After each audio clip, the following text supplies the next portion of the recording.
I'm so sorry, ma'am. It was an accident. Sorry, you clumsy fool. Clean it up now. What a disaster. She's useless.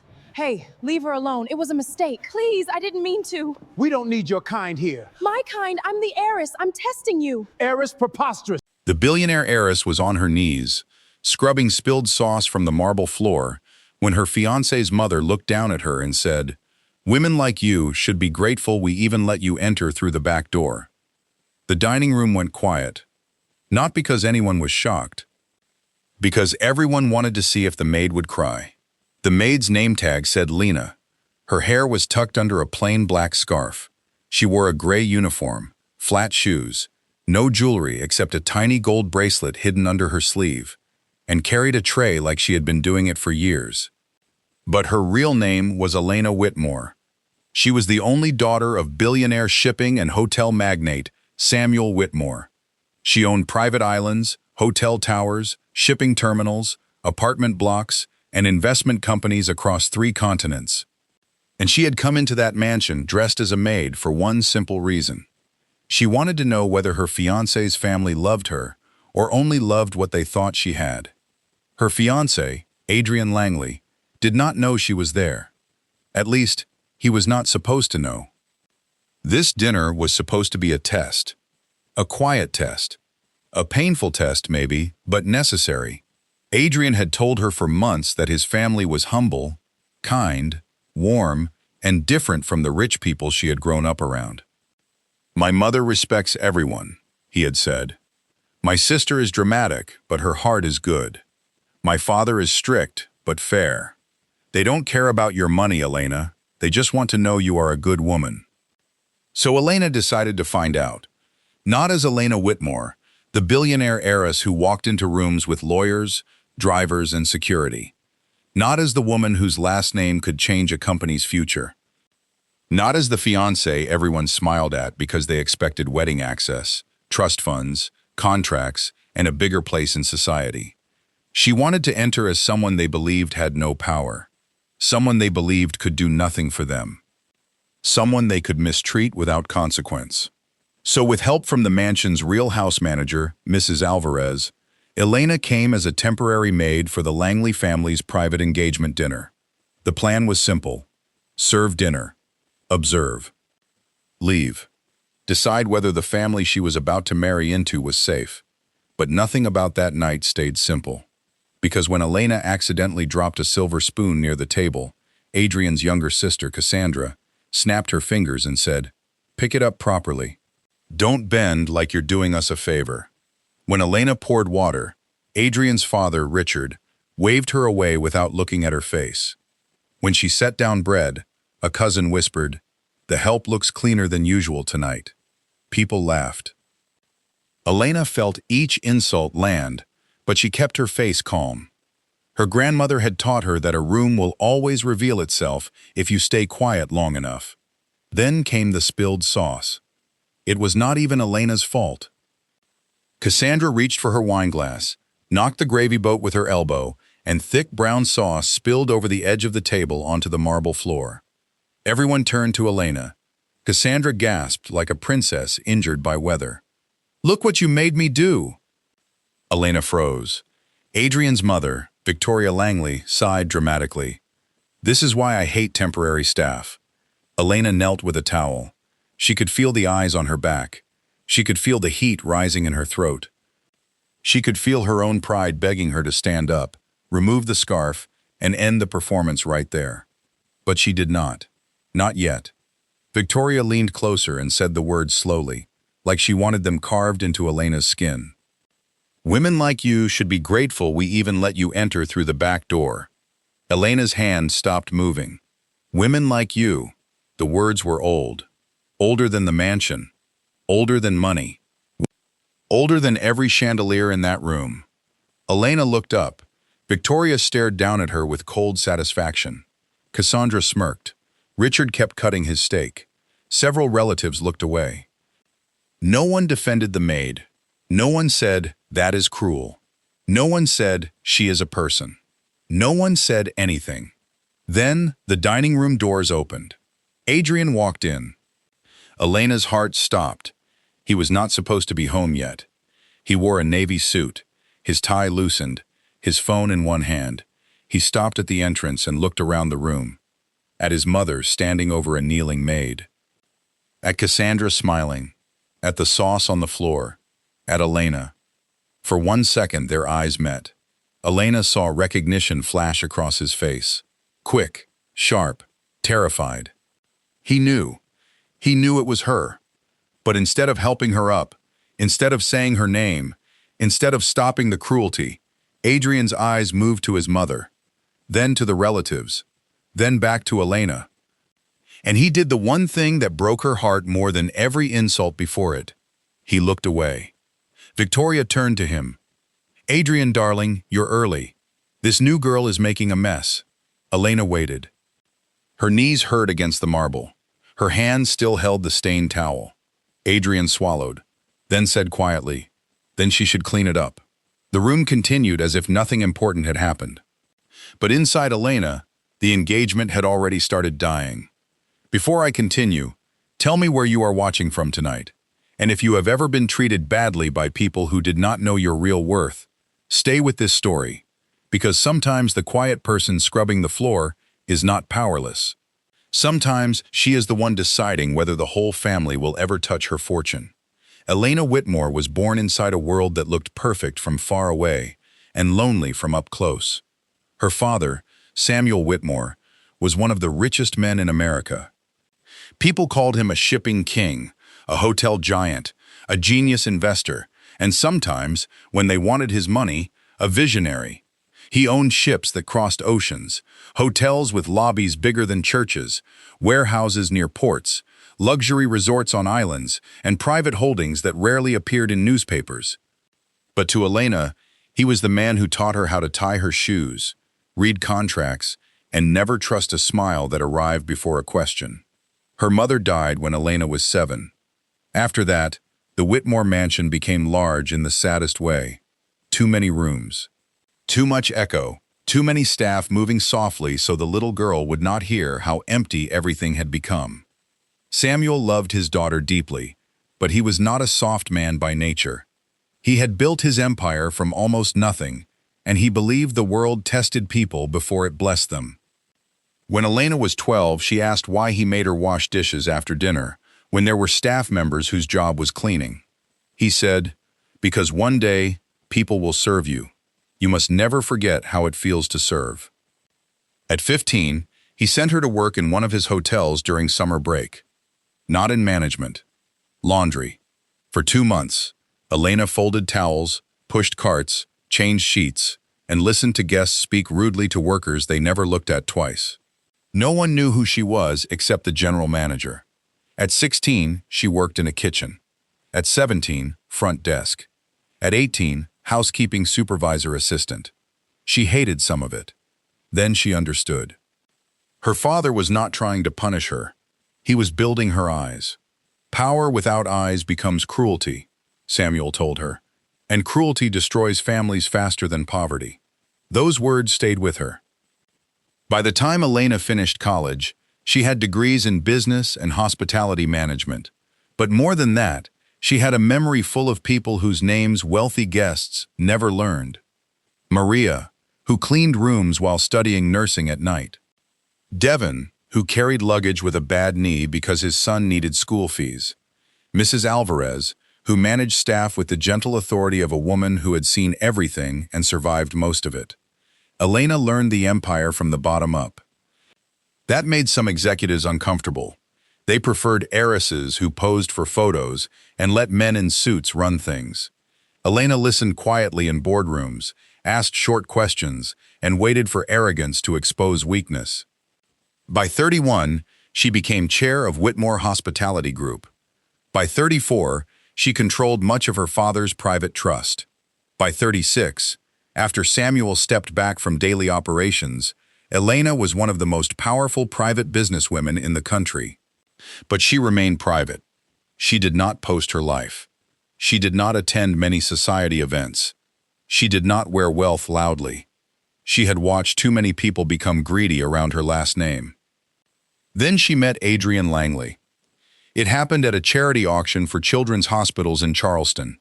Adrian was not the richest man in the room, not even close. He was a corporate attorney from a respectable family, polished, intelligent, and charming without trying too hard. At least, that was how he appeared. He found Elena standing near a painting she did not like, but had planned to buy, because the artist was a young woman she wanted to support. Adrian looked at the painting and said, "That is either very deep or very expensive nonsense." Elena laughed. She had not planned to. He smiled. "That laugh says you agree. That laugh says I admire honesty." They talked for an hour. He did not seem desperate to impress her. He did not ask about her net worth. He did not mention her father until much later, and even then, lightly. "You must get tired of people seeing your last name before they see you," he said. That sentence opened a door. Because yes, she was tired. Tired of men who looked at her and saw rescue. Tired of women who smiled and mentally measured her closet. Tired of business friends who called only when they needed backing. Tired of being powerful and still wondering whether love could reach her without stopping at her money first. Adrian seemed different. He listened. He remembered small things. Her dislike of white roses. Her love of old jazz. The way she took coffee. The fact that she still visited her father every Sunday even when he pretended he was too busy for tenderness. After 6 months, they were in love. Or Elena believed they were. Adrian proposed at a quiet beach house. No cameras, no crowd, no public pressure. He used a simple ring, not because he could not afford more, but because Elena had once said she hated jewelry that needed security guards. She said yes. Her father did not celebrate immediately. Samuel Whitmore studied Adrian the way he studied deals. Not rudely, carefully. After dinner, he told Elena, "He is charming. That is not a compliment from you. No, it is an observation." "You don't like him?" "I don't dislike him. That is worse." Samuel sighed. "Baby, a man can love you and still not be strong enough to stand between you and his family's appetite." Elena frowned. "His family is not like that. Have you seen them when they think the person in front of them cannot help them?" She did not answer. Because she had not. Adrian's family was always polite to Elena. Too polite. His mother, Victoria, held her hands and called her our blessing. His father, Richard, talked often about legacy and family values. His sister, Cassandra, complimented Elena's handbags and asked endless questions about Whitmore resort destinations. His cousins laughed at every joke Elena made, even the bad ones. Everyone loved her. But did they? Or did they love the future access she represented? Samuel did not push. He simply said, "Before you marry into a family, watch how they treat waiters, drivers, cleaners, nurses, and people they believe cannot hurt them. That is the version you will meet after the wedding." For weeks, Elena could not stop thinking about it. Then Mrs. Alvarez, now retired from Whitmore Hotels but still close to Elena, called with interesting news. The Langley family requested temporary event staff for a private engagement planning dinner, she said. Elena sat up. "From where?" "The agency I consult for." "When?" "Next Friday." There was a pause. Then Mrs. Alvarez said, "Do not even think what I know you are thinking." Elena smiled. "You don't know what I'm thinking. I helped raise you in hotel corridors. I know exactly. I just want to observe. You want to test them." "Yes. And if Adrian fails..." Elena went quiet. Then said, "Then I need to know before I marry him." Mrs. Alvarez sighed. "Your father put this madness in your head. My father put wisdom in my head. The madness is mine. The plan formed carefully." Elena would enter as a temporary maid named Lena Brooks. Mrs. Alvarez arranged the uniform and paperwork through the event staffing agency. Only 2 people knew the full truth. Mrs. Alvarez and Elena's private attorney, Vivian Hart. Vivian was not pleased. "This is emotionally risky," she said. "So is marriage." "Fair, but legally, be careful. Do not record where prohibited. Do not provoke. Do not entrap." "I'm not trying to trap them." Vivian raised one eyebrow.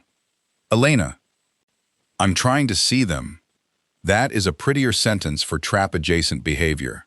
But Vivian still helped set boundaries. No hidden cameras. No illegal recording. No touching private documents. No direct confrontation unless necessary. Just observation. Elena agreed. On the night of the dinner, she stood in the staff entrance of the Langley mansion wearing a maid's uniform that fit too loosely around her waist. The mansion was beautiful in a cold way.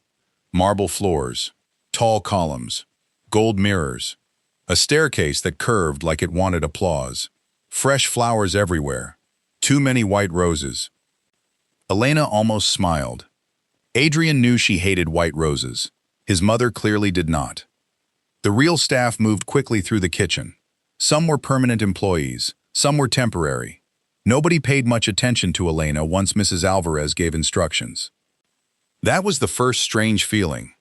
Being unseen. Not invisibility as strategy, invisibility as treatment. People bumped past her. Guests handed her empty glasses without looking. A cousin asked if she spoke English slowly, even though Elena had greeted him clearly. Cassandra snapped for water. Victoria told another maid, "Make sure none of them touch the upstairs powder room towels. Guests use those." Them. Elena kept her face still. Then she heard Adrian's name. Victoria was speaking to Richard near the dining room. "Once they marry, we need to discuss the trust structure quickly," she said. Richard replied, "Give the girl time." "The girl controls hotels, Richard. Time is money." Elena's hand tightened around the tray. Victoria continued, "Adrian must not enter that marriage looking like a guest in her empire. We need family positioning." Family positioning. That was not love.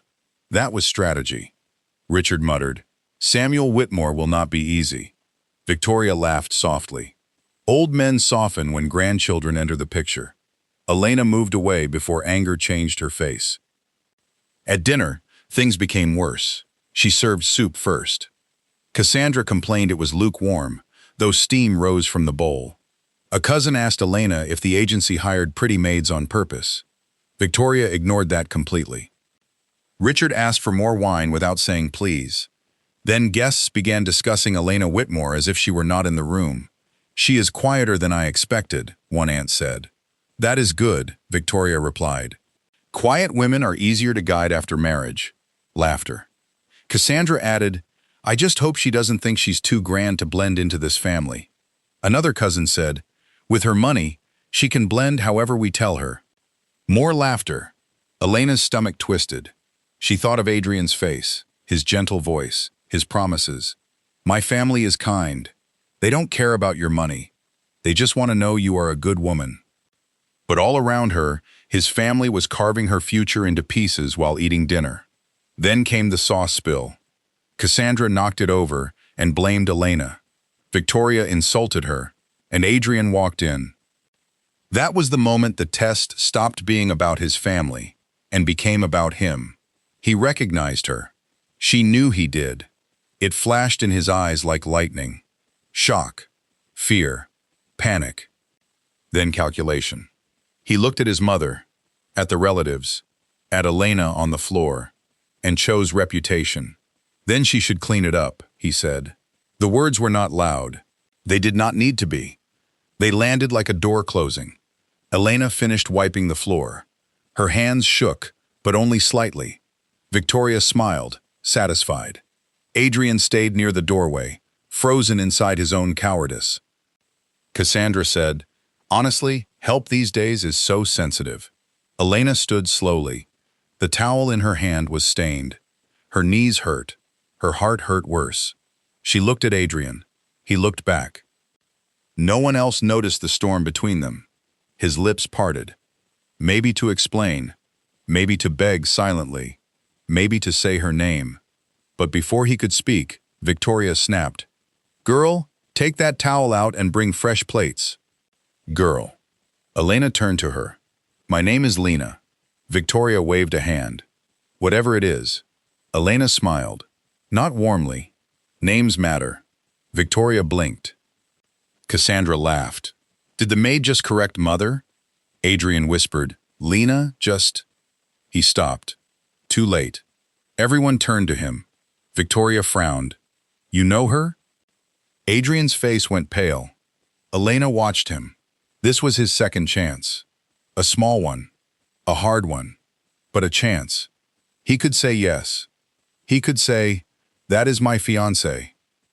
He could say, "Mother, you just insulted the woman I love." He could say anything brave. Instead, he said, "She was assigned by the agency. I saw the staff sheet earlier." Elena's heart did not break loudly. It sank. Deep, quiet, final. Victoria relaxed. "Well, tell the agency to send better trained girls next time." Girls. Elena placed the towel on the empty tray. Then she said, "There won't be a next time." Cassandra scoffed. "Excuse me?" Elena looked at her. "There won't be a next time." Victoria stood taller. "You are dismissed." "Yes," Elena said. "I am." She walked toward the kitchen, but instead of going through the staff door, she turned toward the main foyer. Adrian followed quickly. "Elena," he whispered. This time, he used her real name. She stopped, slowly turned. The color drained from Cassandra's face. Victoria went still. Richard lowered his glass. The room fell silent. Adrian realized what he had done. His mouth opened. "Elena, wait," Victoria whispered. "Elena?" Elena removed the black scarf from her hair. One pin fell to the floor. Then another. Her hair came loose over her shoulders. She reached under her sleeve and adjusted the small gold bracelet her father had given her when she became chair of Whitmore Hospitality Group. The tiny diamond W caught the chandelier light. Someone gasped. Cassandra stood so fast, her chair scraped the floor. "Elena Whitmore?" Elena looked at Adrian. He looked sick. Victoria's hand flew to her mouth. Richard stood slowly. The cousins stared as if a statue had started breathing. Elena did not raise her voice. That would have given them too much comfort. "Yes," she said. "Elena Whitmore, the woman you were planning to guide after marriage." Victoria stepped forward.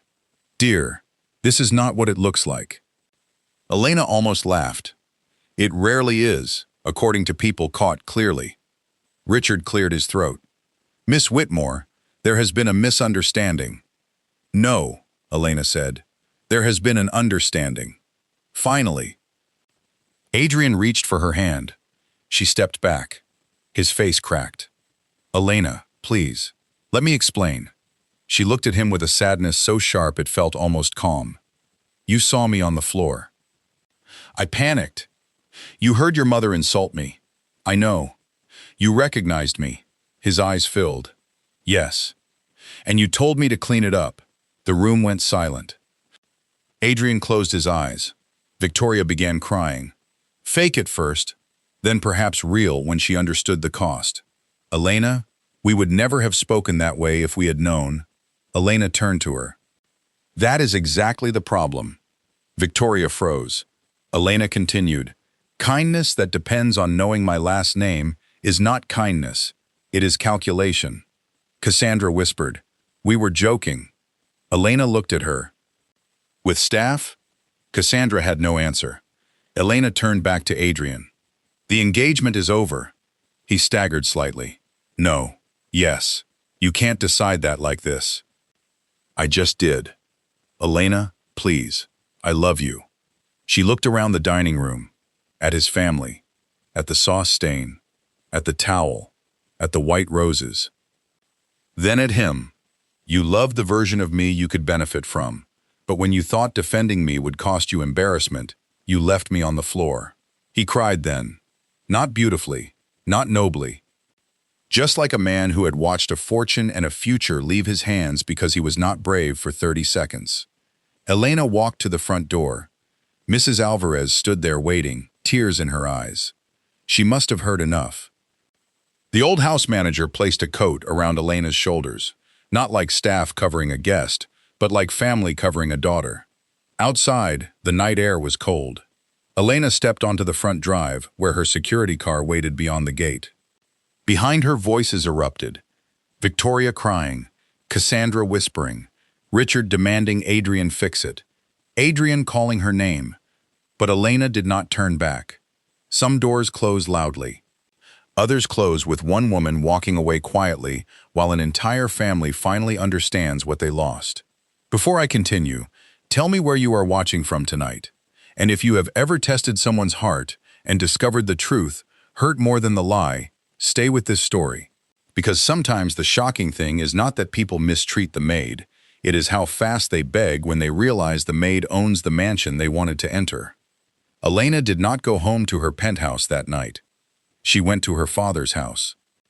Samuel Whitmore was sitting in his library when she arrived, reading glasses low on his nose, a book open in one hand, though Elena suspected he had not been reading. Fathers like Samuel often knew when their children were hurt before the phone rang. He stood the moment she entered. Her face must have told him enough. He crossed the room and opened his arms. Elena walked into them and cried like she was 7 years old again. No boardroom. No billions, no lawyers, just a daughter whose heart had broken in a dining room full of people who did not know how expensive cruelty could become. Samuel held her without speaking. That was rare for him. But good fathers know when wisdom must wait behind comfort. After a while, he said quietly, "He failed?" Elena nodded against his chest. "Badly?" She laughed through tears. "Spectacularly." He sighed. "I am sorry. I wanted you to be wrong. I wanted that too." They sat by the fireplace. Elena told him everything. The staff entrance. Victoria's comments. Cassandra's cruelty. The trust conversation. The sauce. Adrian recognizing her. The sentence. Then she should clean it up. Samuel's face did not move much, but his eyes changed. "What do you want done?" he asked. Elena wiped her face. "Nothing." He looked at her. "Nothing. I ended the engagement." "That is something. I don't want revenge." Samuel leaned back. "Good. Revenge is often bad business." "I don't want business either." He raised one eyebrow. "Elena." She looked away. The truth was, business was already involved. Adrian's law firm had been courting Whitmore contracts for months. His father sat on the advisory board of a regional hotel development project that needed Whitmore financing. Victoria's charity foundation had applied for a major hospitality grant. Cassandra had been hoping to launch a luxury events brand inside Whitmore Resort properties after the wedding. The family had not only wanted Elena, they had built plans around her. Maybe that was why the truth hurt so much. She had wanted to be loved. They had wanted access. The next morning, Vivian Hart arrived at Samuel's house with coffee, folders, and the expression of a woman who had already sharpened every page. "I heard," she said. "From who?" "Mrs. Alvarez. Then your father. Then 3 people who were at the dinner and suddenly remembered my number." Elena sighed. "Of course." Vivian sat across from her. "First, the engagement termination is personal. We handle it cleanly. Second, any business relationships connected to the Langley family require review. Third, Victoria Langley has already called twice." Elena closed her eyes. What did she say? She began with apology, moved into explanation, briefly visited emotional collapse, then asked whether the Whitmore Foundation grant was still under consideration.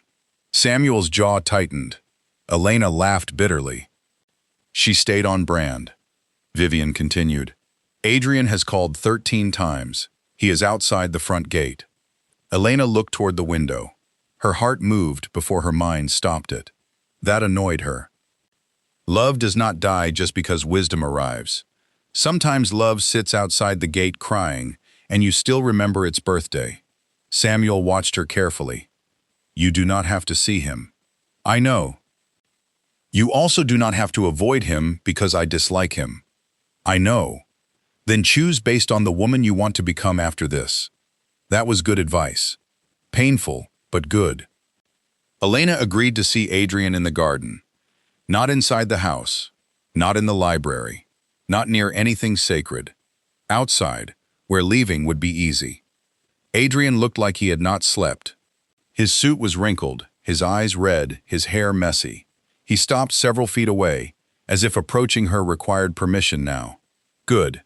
Elena," he said. She folded her arms. You have 10 minutes. He swallowed. I am sorry. For what specifically? He flinched. Maybe because he had expected tears first, not accountability. For what my mother said. No. He blinked. No? You are not apologizing for your mother first. You apologize for you first. He closed his eyes, then nodded. For recognizing you and pretending I didn't. For letting you stay on the floor. For telling you to clean it up. For choosing my pride over you. For being afraid of my family's embarrassment more than your humiliation. The words were good. But good words can arrive after bad character has done its work. Elena looked at him. Why? He pressed his lips together. I panicked. Why? They were all watching. And I thought if I exposed everything, my mother would feel humiliated. The family would feel tricked. People would ask why you were dressed like that. It would become chaos. So you chose to let them humiliate a maid instead. His face crumpled. Yes. The honesty hurt. At least it was honesty. Elena looked toward the garden fountain. You understand that the maid was me. I know. No, Adrian, you don't. You keep apologizing because the maid was secretly me. I am asking what would have happened if she wasn't. He looked at her. No answer came. That was answer enough. Tears filled his eyes. I failed. Yes. I love you. I know you love something. His face twisted. That's cruel. No. What happened last night was cruel. This is clarity. He wiped his face. My family is not all bad. I did not say they were. I said they are not safe. And me? She looked at him for a long time. That was the hardest part. Because love wanted to search for one small place to stand. But self-respect had already seen the floor. You are not safe either, she whispered. Adrian cried then. Elena's own eyes filled, but she did not move toward him. She had comforted too many people after they hurt her. Not this time. He said, Can I fix it? Not for the wedding. Is there any chance? She breathed in slowly. No. The word shook, but it stood. He nodded, like it had struck him. I deserve that. Yes. He left through the garden path with security walking far behind him. Elena watched until he disappeared. Then she went inside and removed the ring. The business consequences began carefully. Elena did not destroy the Langley family. She did something worse for people like them. She removed access. Whitmore Hospitality paused all contracts involving Adrian's firm. The development project involving Richard Langley went under compliance review. Victoria's charity grant was denied, not because of the dinner directly, but because Vivian found questionable financial reporting inside the foundation. That discovery might never have happened if Victoria had not insulted a maid while planning access to Whitmore money. Cassandra's events proposal was rejected with one sentence. Whitmore Hospitality does not partner with vendors whose leadership culture conflicts with our service dignity standards. Vivian drafted that sentence. Elena sent flowers. Not to Cassandra, to Vivian. Within weeks, society heard rumors. Not the full story at first. Just enough. Engagement off. Whitmore contracts paused. Langley family under review. Victoria stopped attending charity lunches for a while.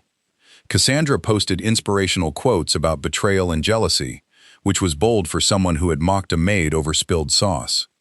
Adrian sent one letter. Handwritten. Elena read it alone. He wrote that he had spent his life wanting his family's approval, that his mother's pride controlled him more than he admitted, that he thought loving Elena would make him brave, but courage had not appeared when needed, that he understood now the test had not made his family cruel. It had revealed cruelty already present. One line stayed with her. I did not lose you because you pretended to be a maid. I lost you because I forgot a maid deserved defending too. Elena cried when she read that, then placed the letter in a drawer. Some apologies deserve to be kept. Not obeyed. Kept. Months passed. Elena returned to work. Real work. Hotels. Port investments. Staff housing. Supplier contracts. Foundation projects. But the dinner changed her. Not by making her colder, by making her clearer. At Whitmore Hospitality, she created a new internal program called the Backdoor Standard. Every executive, partner, and major vendor had to go through service dignity training, not silly corporate videos. Real work.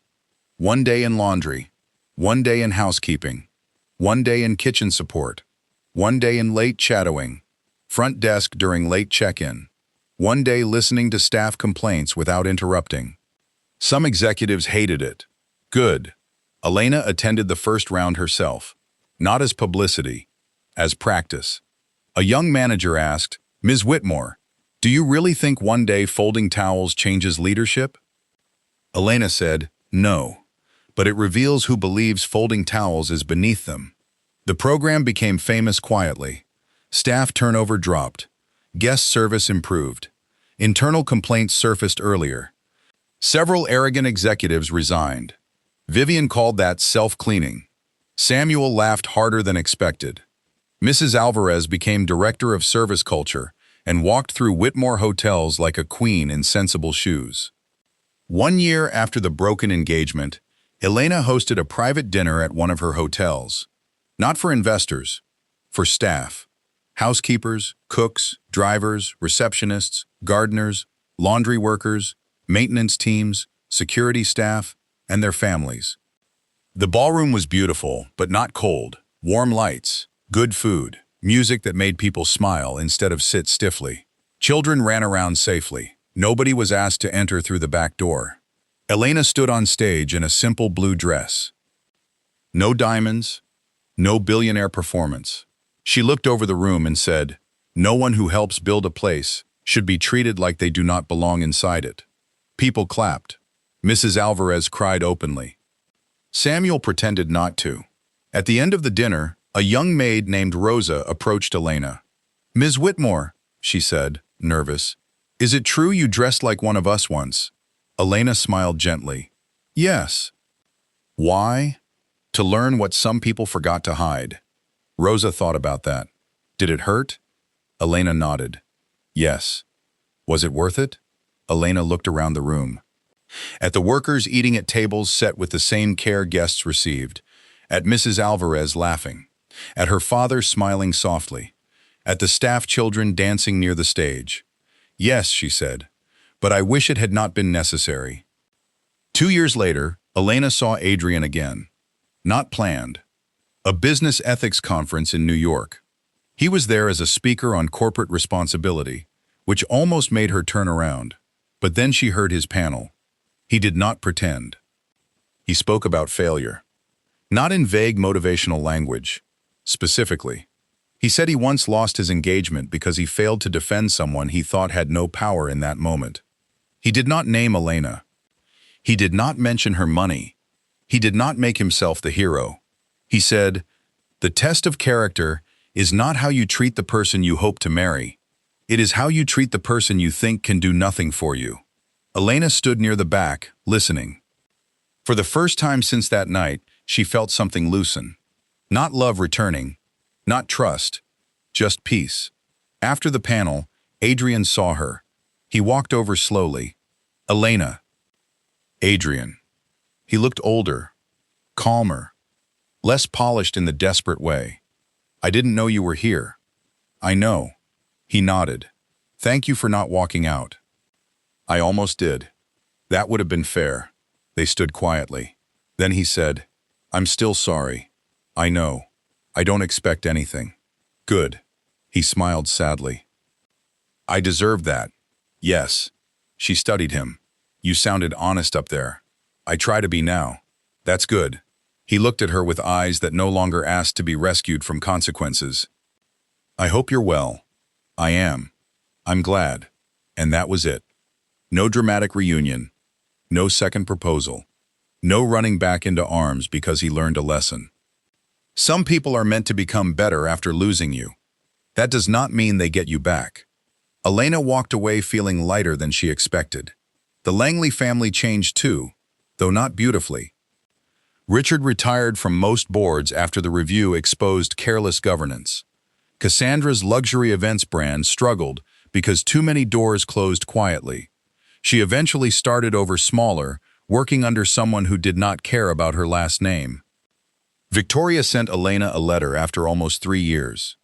It was stiff, formal, but real in parts. Fiancé. She wrote that she had been raised to see service workers as background and had passed that ugliness into her children. She admitted she had wanted Whitmore access and had mistaken Elena's quietness for manageability. She apologized for the backdoor comment. Elena read it twice, then placed it in the drawer beside Adrian's letter. She did not respond. Forgiveness is not always a conversation. Sometimes it is simply deciding the old wound no longer gets fresh blood. 5 years after the broken engagement, Elena married someone else. Not a billionaire. Not a man from society. A pediatric surgeon named Daniel Reyes, whom she met at a hospital project board meeting. He knew who she was from the beginning and seemed mostly annoyed by how many meetings her foundation required before releasing funds. Their first argument was about whether a rural children's clinic needed expanded recovery space or more mobile units. He won. She respected him for it. On their third date, she asked him, "How do you treat people who serve you?" He smiled. "My mother was a waitress for 20 years. Badly, and she will tell you that herself. I treat service workers like people who know things I don't." Good answer. Still, Elena watched. He said please. He learned names. He tipped well without performing. He returned wrong orders kindly. He listened when janitors gave directions. He thanked security guards. He defended a nurse once when a donor spoke sharply. Not because Elena was watching, because that was who he was. When she finally told him about the Maid test, he winced. "I understand why you did it," he said, "but I hate that you had to."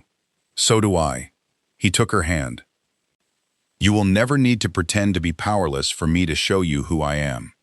That was the sentence she married. At their wedding, Mrs. Alvarez sat in the front row beside Samuel. No back door, no hidden test, no white roses.